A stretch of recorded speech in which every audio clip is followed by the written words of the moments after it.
Hey there, so today we have another review. This is a beer courtesy of my friend from the West Coast, McMahon. Thank you so much, dude. Just keep sending me mystery cat packages. Like, no warning, bang, I got hit.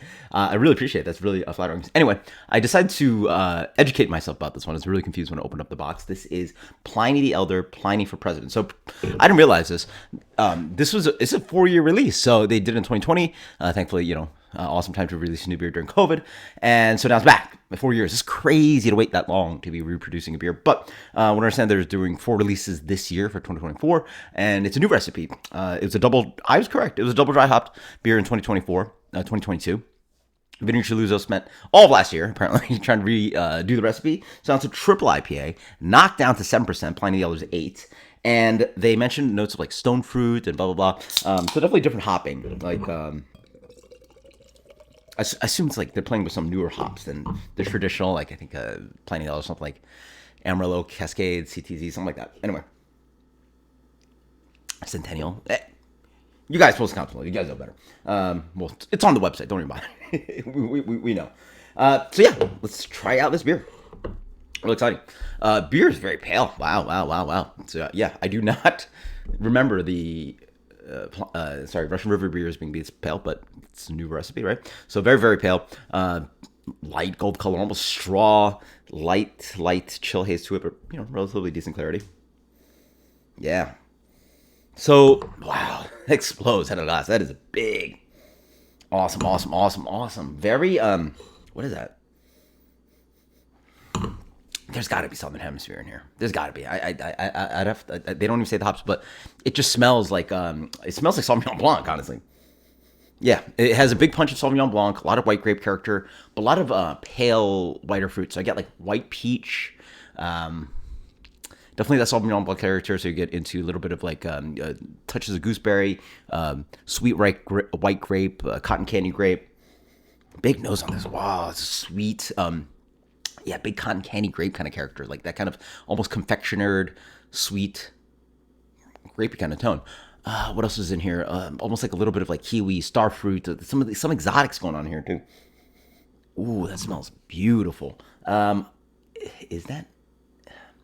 I think that's Nelson. I don't know. I don't know. You guys got Postal Council? I didn't have the hops and have it on the website, but man, that's explosive. Really nice, really wonderful, kind of inviting, pale, drinkable white grape character. Just super fruity, super grapey. Love it. What else is in here? Maybe some white grapefruit as well, but all those like pretty light fruits. You know what? It also reminds me a little bit like a peach crystal light, maybe something like that, right? Cheers. Okay, interesting. Like the color and like the nose, this beer is light. 7%. This beer is super like dainty. It's now I talk about that. There's a nice contrast here. Wow, beautiful kind of yin and yang kind of here. So what you get is just like the really pale color, just like the nose, all that like white grape, Sauvignon Blanc, pale fruit characteristics on the palate follows. Light, grainy. The malt bill's got to be skinny as hell. I assume it's just all 100% like 2-row or Pilsner or whatever they're using. Follows with the nose too, with a little bit of that kind of beautiful spritzy, light kind of white grape, light Sauvignon Blanc character. But then there's the pale, and then there's a darker character to this beer. There's a nice kind of brown I mean, maybe not black, but in my mind, go brown, like soily. Big on the soily, very rich on that kind of like lingering soily. Definitely has a nice solid bitterness to it.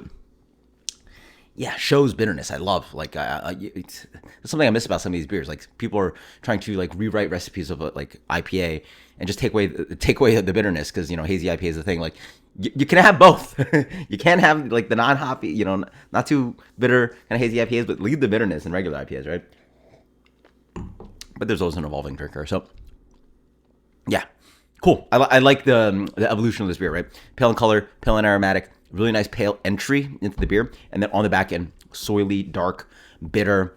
I don't know how to describe it. Like I feel like I'm just outside. I'm just like shoveling like potting soil into my mouth. It's got this kind of a long kind of a soily bitterness, yeah.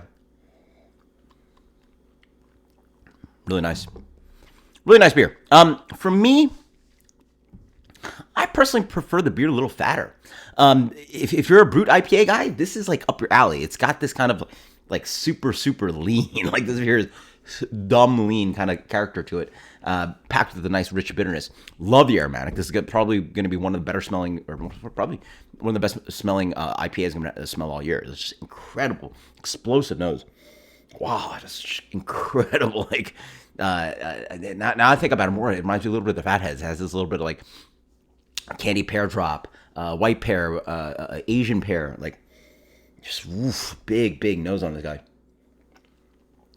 Yeah, but yeah, personally I prefer something a little bit more like the middle. Just feels like a little skinny. Like that's a good analogy. It's almost like a skinny margarita, or a Diet Coke, or a turkey burger instead of a beef burger, right? Like there's a thinness to this beer that not it's preference, but I prefer a little bit more chunk to it, like a little bit more chew. Not necessarily doesn't have to go to 8%, but maybe my recipe formulation, I would throw in like Munich or something, or maybe finish the gravity a little higher, or I don't know. There's things you can do.